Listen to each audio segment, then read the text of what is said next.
Bismillahirrahmanirrahim. Assalamualaikum warahmatullahi wabarakatuh. Alhamdulillah.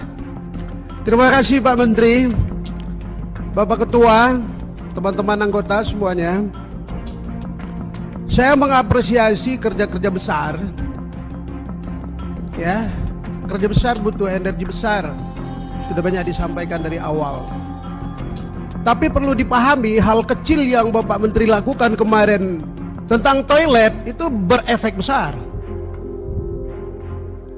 Masyarakat sangat mengapresiasi. Jadi harapan saya seluruh SPBU yang punya prestasi ini harus dikasih reward dia. Jadi saya langsung japri Pak Menteri, saya sampaikan ada salah satu SPBU yang paling top di Aceh itu Pak Menteri, setiap seminggu sekali lantainya itu disiram bersih. Kalau toiletnya sama musolanya itu jadi idaman. Jadi kita punya kafe di sana, itu omsetnya sampai 50 juta per hari lakunya. Itu include dengan SPBU. Ya, kemudian Pak Menteri, pasca berlakunya lembaga keuangan syariah di Aceh, itu yang tersisa di sana Bank Nasional cuma Syariah Indonesia. Harapan saya BSI bukan lagi anak perusahaan,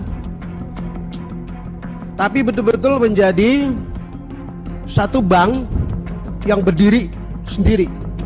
Karena kenapa? Di Aceh banyak sekali terjadi kewalahan pasca hijrahnya bank konvensional.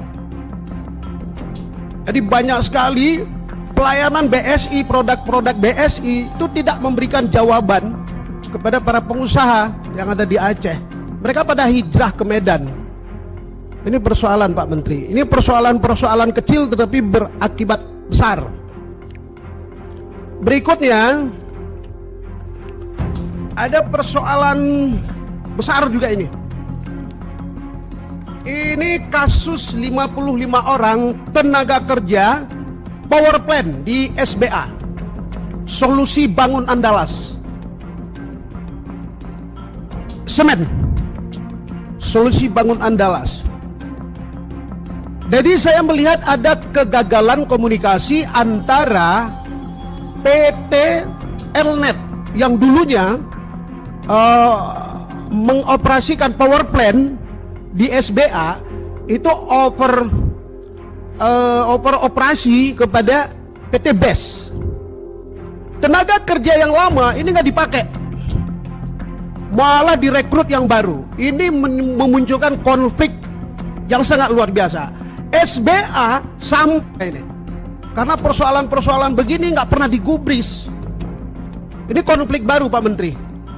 Di Aceh 55 orang tenaga kerja lama itu tidak direkrut kembali dengan alasan segala macam. Nah kalau di Aceh ini persoalan-persoalan yang sangat rentan sekali. Jadi harapan saya Pak Menteri harus memberikan memberikan perhatian. Bayangkan SBA Solusi Bangun Andalas tidak beroperasi berminggu-minggu bahkan berbulan. Harga semen melambung tinggi. Rakyat semua mengumpat, rakyat semua menggerutu. Berikutnya Pak Menteri, ini juga menyangkut tentang masih suara dapil. Terakhir Pak Menteri, ini juga masalah pekerja eks prakarya Pertamina. Ini mestinya ke Pertamina, tapi Pertaminanya nggak pernah kubris. Bandel, nggak pernah mau dengar. Persoalan toilet aja harus menteri yang turun. Nggak boleh. Ya, ini persoalan pekerja eks prakarya Pertamina yang sudah menahun, yang tidak pernah digubris sama sekali oleh Pertamina. Itu di Rantau Perlak namanya Pak Menteri. Pertamina kita ada di sana. Jadi harapan saya sederetan persoalan yang sudah saya sampaikan, mudah-mudahan saya akan nanti bahani Pak Menteri. Ini persoalan SBA wabil khusus Solusi Bangun Andalas, dalam hal ini Semen Indonesia, ini harus diselesaikan. Karena kita sudah rapat berkoordinasi dengan legislatif Aceh, juga pemerintah Aceh. Sampai saat ini PT BES, SBA itu belum memberikan solusi yang akomodatif.